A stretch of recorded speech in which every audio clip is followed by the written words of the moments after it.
В Доме творчества юных «Дружба» подвели итоги ежегодных соревнований по спортивному туризму. Они проходят в память о Евгении Хализове. Бывший ученик 7-й школы погиб в 21 год во время службы на Северном Кавказе. Когда-то он и сам занимался в секции туризма. А тех, кто, как и Женя, любит жизнь, природу, походы и посиделки у костра, в нашем следующем сюжете. Участники соревнований занимают места на пьедестале. Сегодня первая ступенька за командой 17-й школы. Награду победители получают не только медали. Им присваивается первый спортивный разряд, заработанный нелегким трудом. В Доме творчества и туризма они занимаются 3 раза в неделю, по 2,5 часа. Уже хорошо знают, победа легко не дается.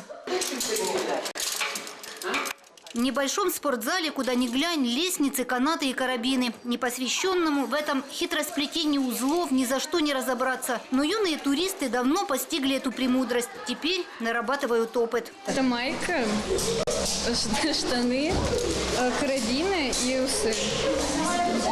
Вот 8. Зуля Алишаева пришла в секцию туризма 3 года назад с подругой. Подруга бросила занятия через год, не выдержала нагрузки. Зуля осталась. Она победитель не только городских, но и окружных соревнований. Турист для нее, как и для ее товарищей, не просто спорт или увлечение. Это образ жизни. Может быть, поэтому, наводя навесную переправу и ловко перебираясь по ней, ребята видят над собой не потолок, а бескрайнее небо. А внизу под ними они уверены, шумит горная река.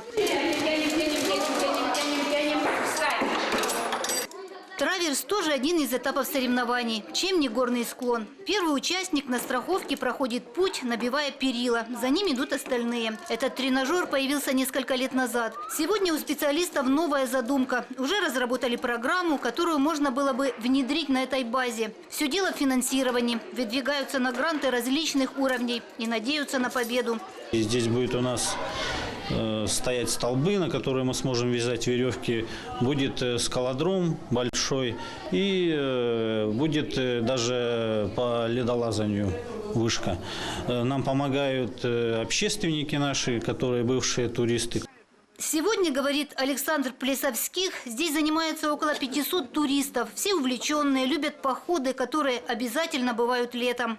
Чтобы детей заманить, как говорится, в наши кружки, секции, здесь именно поход дает очень веское слово свое. Один раз ребенок сходил в поход, и все, и он твой.